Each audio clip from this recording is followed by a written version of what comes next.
Se pudéssemos olhar o globo terrestre lá de cima e seus mínimos detalhes, com certeza tomaríamos um grande susto. O crescimento urbano é hoje um dos assuntos mais importantes nos encontros das grandes nações.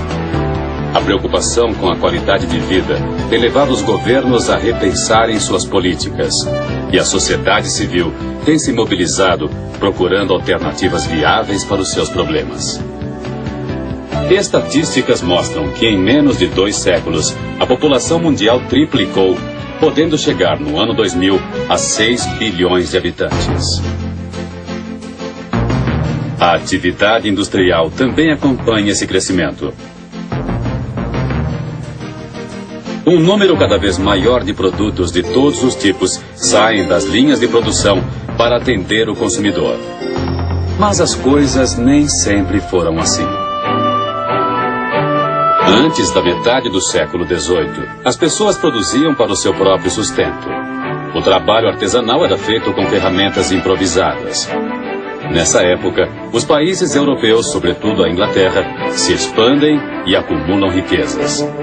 A prosperidade alavanca a aplicação de recursos no desenvolvimento de novas tecnologias.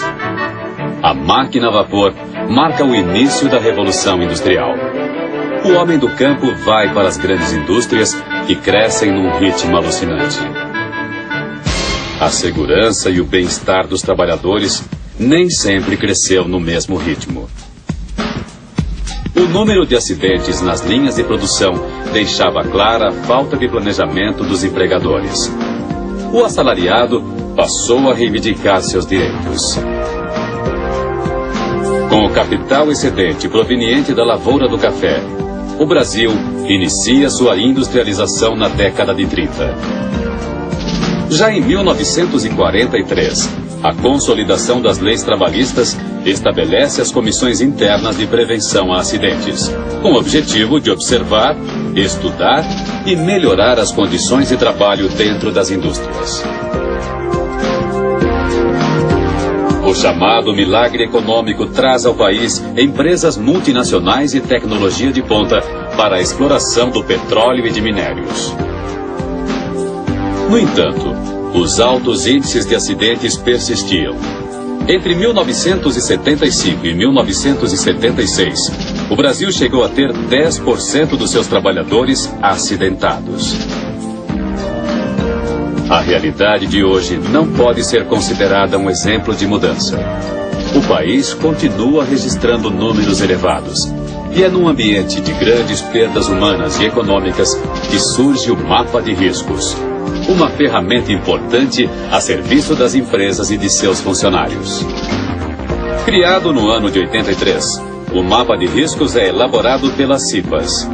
Elas devem reunir as informações necessárias ao diagnóstico da segurança e da saúde no ambiente de trabalho. A portaria número 25 de 94, que altera a número 5 de 92, ela estabelece que todas as empresas que tenham CIPA devam fazer o mapa de riscos.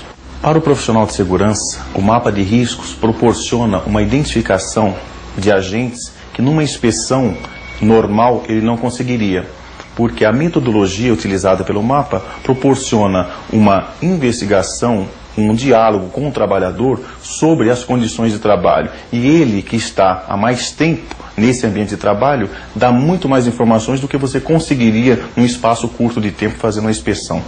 O mapa é composto por círculos de diferentes tamanhos e por cores específicas que caracterizam cada um dos 5 grupos de riscos. Os riscos físicos, representados pela cor verde, são identificados por ruídos e vibrações de máquinas, radiações ionizantes e não ionizantes, pressões anormais e temperaturas extremas. A cor vermelha caracteriza os riscos químicos. Eles são poeiras, fumos, névoas e vapores provenientes dos processos produtivos. O perigo à saúde nestes casos depende de 4 fatores: a concentração, a sensibilidade de cada empregado, o teor tóxico da substância e o tempo que ele fica exposto. Os meios de contágio mais comuns são as vias cutânea, digestiva e respiratória. O simples fato do trabalhador não utilizar seu equipamento de proteção individual pode acarretar problemas.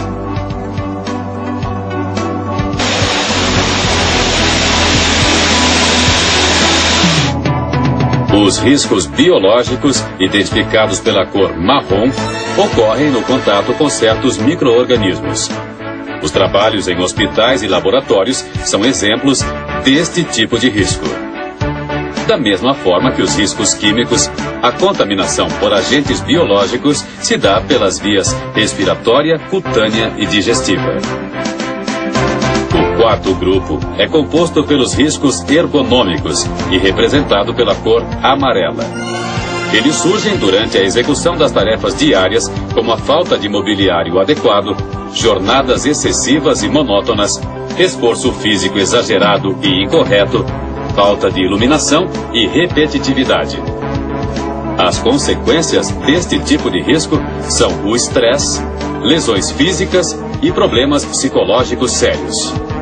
O quinto e último grupo identificado pelos especialistas é o dos riscos de acidentes. Para sua representação foi usada a cor azul. Podem ocorrer nos mais diversos locais de trabalho e fora dele. Instalações prediais inadequadas, como a falta de corrimão, ferramentas defeituosas, máquinas e equipamentos sem proteção e a falta de treinamento específico podem levar à ocorrência de acidentes. Como elaborar o mapa de riscos? Sua confecção é bastante simples. Exige dedicação dos membros da CIPA e de todos os envolvidos no processo. O primeiro passo é setorizar a empresa, ou seja, separar todas as etapas produtivas.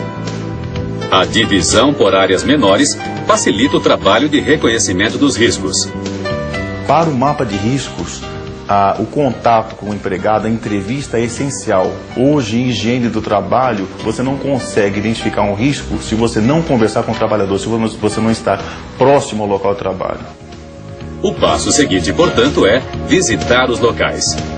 Por meio de entrevistas, os membros da CIPA identificam e anotam o que acontece em cada setor.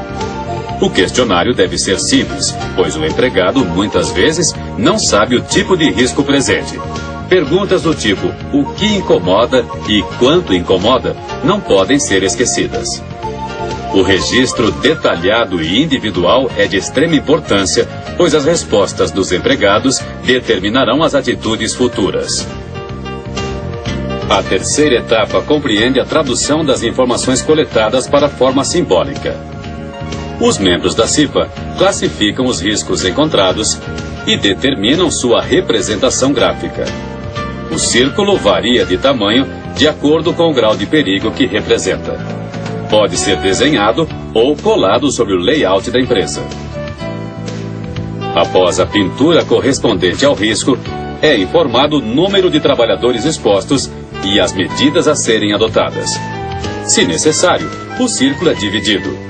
A única exigência é agrupar aqueles com o mesmo grau de perigo. No caso de afetar toda a área, são acrescentadas setas. É bom lembrar que o mapa de risco se adapta ao ramo de atividade. No caso da construção civil, deve-se elaborar um mapa para cada fase da obra. Das fundações até o acabamento final, o cipeiro identifica os diferentes tipos de riscos e indica as devidas providências. Na etapa seguinte, os mapas prontos são levados aos representantes envolvidos. As partes discutem os problemas encontrados e estabelecem um prazo para as mudanças necessárias. O acordo é registrado no livro de atas da CIPA. A informação é hoje uma ferramenta fundamental em todos os setores da economia. Não utilizá-la é caminhar na contramão da história. A obrigatoriedade do mapa de riscos dentro das empresas é, antes de tudo, um processo de conscientização. Ele é dinâmico porque possibilita o aperfeiçoamento. Deve ser revisto sempre que necessário ou a cada nova gestão da CIPA. Ganhar ou perder? Sem dúvida, todos ganham. Por um lado, o empregador, na diminuição dos acidentes e processos trabalhistas, na redução de custos e no aumento da produtividade. E por outro, o empregado, com a certeza de um ambiente de trabalho mais saudável e seguro.